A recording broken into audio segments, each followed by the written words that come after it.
What a car launch! Ferrari have shown you how it's done. Formula One teams, take note. That's how you do a car launch. The opening of the ceremony with the violin of the national anthem really sent shivers down my spine. It was absolutely brilliant to see. Really did start the build-up of revealing of the car, Formula One's most prestigious brand, the crown and jewel of F1, Ferrari. And then not just to see the car reveal, but also get to see the car take its first run on track was absolutely brilliant. It kept you engaged. You were always looking for that next part. You know, you got the engine sound up, and then that's what sort of sent the key off to say, are we actually going to see the first run here? And it was brilliant to see that they delivered. And what a beautiful car that they have launched. They've gone with the theme, as we've seen with a lot of the teams, with a lot of black carbon parts.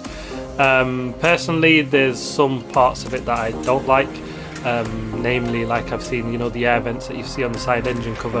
I did criticise Haas last year for that.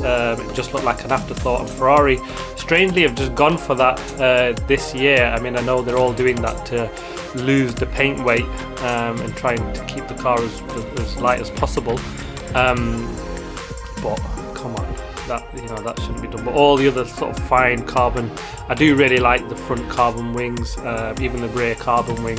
For me personally, I do really like them, and like them on most cars, to be honest with you. But we've seen that a lot from all the teams. Let's see if we get any colour on any other cars that are due to be released. The little carbon red wings, the wing mirrors with the carbon detail and the red sort of lining, that look brilliant. The carbon rims on the air boxes above the driver's head and around the cockpit look brilliant to me as well.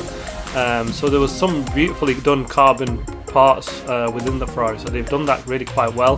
But again, it's just a red Ferrari, so not too different. It's an evolution of the livery design really from last year, although I think personally I prefer last year's to this year's, but I do like the sort of small carbon changes that they've implemented.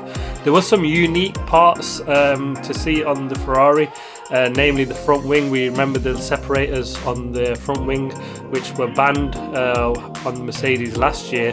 Interesting to see that they've been changed and added onto the Ferrari this year, but there has been some sort of rewording of that rule, so potentially that they may be legal for this season.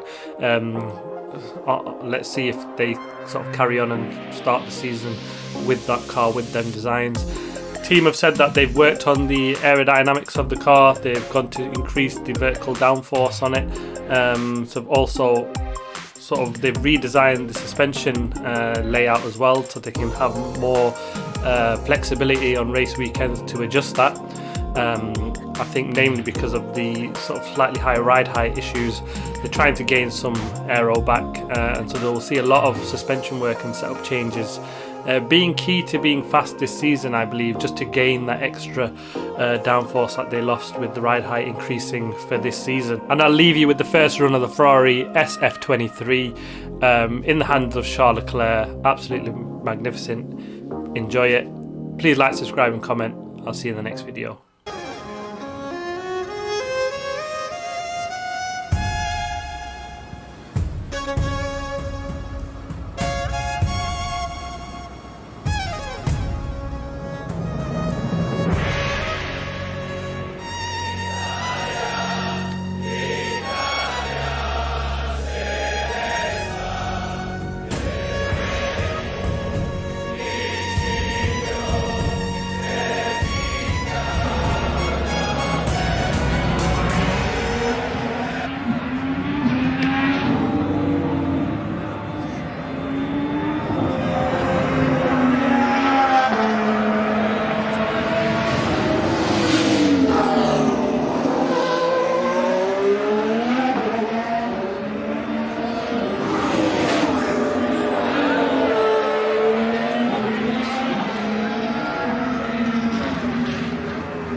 Percival, how is the car?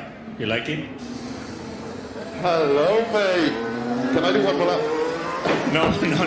Box. It's my turn. Yeah. It feels good. I think we are starting well because I'm pretty sure we are the fastest on track, so that's a good sign already. But everything feels good, man. You're P1 for the moment. P1, baby.